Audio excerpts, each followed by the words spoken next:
Hi folks, how you doing?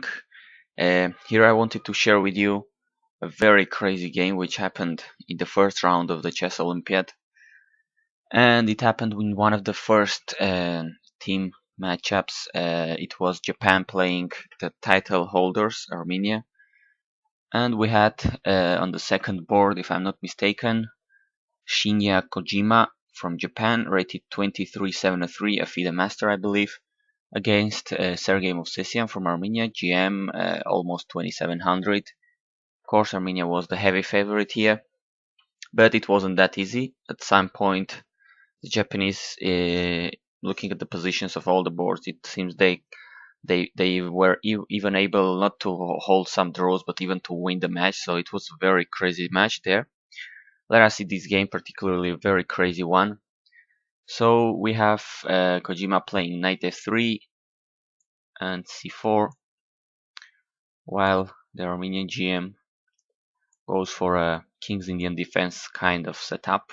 g3, black castles, bishop g2, and then c6, knight c3, d6. Okay, kind of a King's Indian with some pure ideas, and I think this is theoretical. My database says that at least. And now the idea is to play queen b6 to have some possibilities to put pressure on d4, on b2, etc. h3, and now queen to a6, attacking, for instance, c4, b3, which I think leaves this diagonal very weak. But I guess white can get away with it so far. b5, all this it seems to be known. And now white plays a4, and after b4 he goes to b5. Okay, queen b7. There is a little threat here to play a6, and this knight would be kind of trapped because it has no squares to go, no a7, not here. His own squares here on a3, c3 taken by the pawn, so there is a little threat to win a piece. And white deals with it with the move knight e1, attacking the queen and the knight with his own bishop. Black plays d5, but now white gets some tempos. He's getting initiative, I think. Bishop f4, developing pieces. Now the knight would have this c7 square, not only to escape but to attack the rook. Black plays knight bd7 and rook c1, controlling the open and the very important c file here.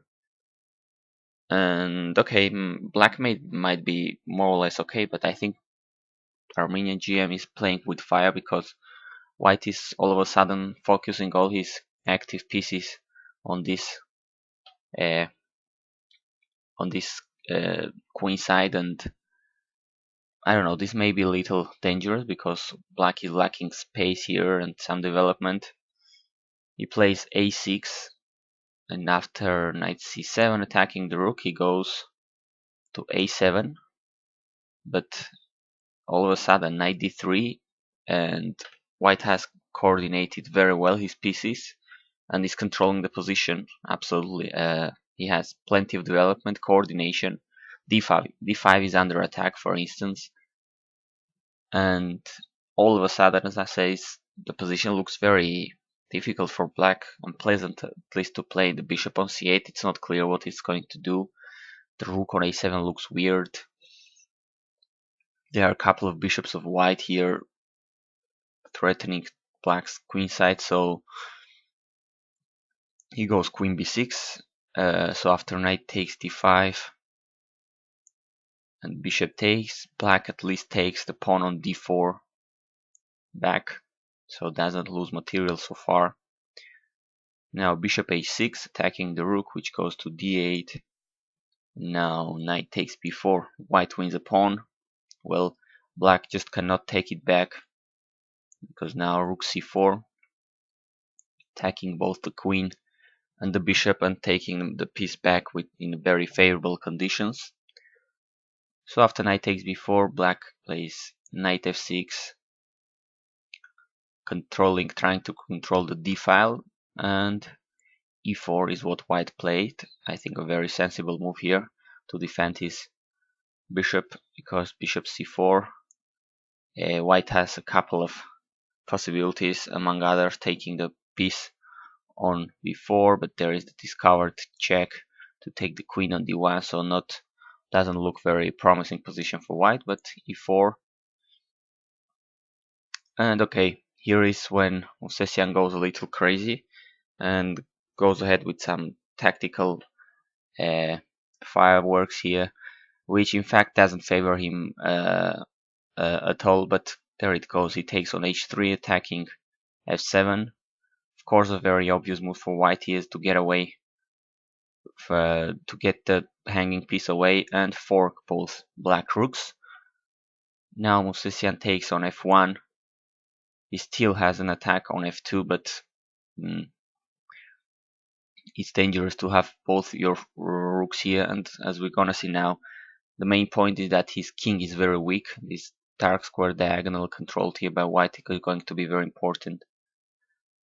Here white took on f1, and after e5, defending his bishop g5 was played, attacking the knight.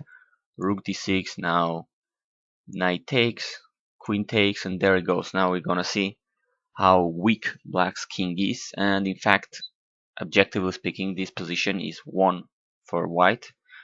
Even though the material is equal, it turns out that black king is extremely weak. King g7, and now see if you guess the killing move here, and a very strong and multi-proposal move. Really a beautiful move here. Queen to c1, setting the threat, for instance, to check on h6, controlling this square, and also a little beautiful move with the rook to c7, attacking both the queen and the pawn on f7, which is also targeted by this bishop. So black's position really looking desperate here, and in fact it is desperate. Movsesian took on d5, the very dangerous bishop there. Now check, king f6. Well, white repeated a couple of times here, but then went back to take on d5. There is a little threat of checkmating black here with the queen, as all the squares are taken, it seems. So the king moves forward, and here is one of the first position in which white had a forced checkmate here. Let's see if you can get it. White is checkmating black in 3 or 4 moves, I think. I think it's 4 moves. So you can bet this is going to be in new published chess books and magazines all over the world. How to checkmate a GM, being a FIDE master. White played here f3, which is not the correct move. The most accurate was to check with g4. Of course, taking it seems really bad, as white queen is coming in, etc. So, oops, sorry. There are a couple of moves. For instance, if king to e4, there is a beautiful. This is the beautiful key move, king to e2, to checkmate here from the light square diagonal on h1. Say black takes here, then queen h1 check, king d4, and now rook c4 check. So this is one of the lines, all of them leading to checkmate. And this was the first chance this FIDE master from Japan had to checkmate an almost 2700 GM from Armenia, Sergei Movsesian. But he didn't find it so far. He played f3. Now black plays rook takes d1, another huge blunder, because now white has a checkmate in 3 moves. This time it's not that complicated, it's even easier, I think. Rook c6 is a very important move, controlling the key f6 square, and now white is threatening to checkmate in a couple of ways, with the queen on g5, with the pawn on g4. So black cannot stop both of them. For instance, if bishop e3 is stopping the queen g5 checkmate, well, g4 checkmate with the pawn, there it goes. It's a shame that the Japanese FIDE master didn't find this. He played queen g5 check. I mean, looks very tempting. Seems you're gonna hunt the king, but this was not accurate. King e6, more checks followed here. King d6. You don't see a strong GM like this escaping with his king against a 2373 rated player every day. Bishop f8 check, king c7, and white loses the track, queen c1 check, and what a shame. Now black king is escaping to the queen side with king b6. No more useful checks here.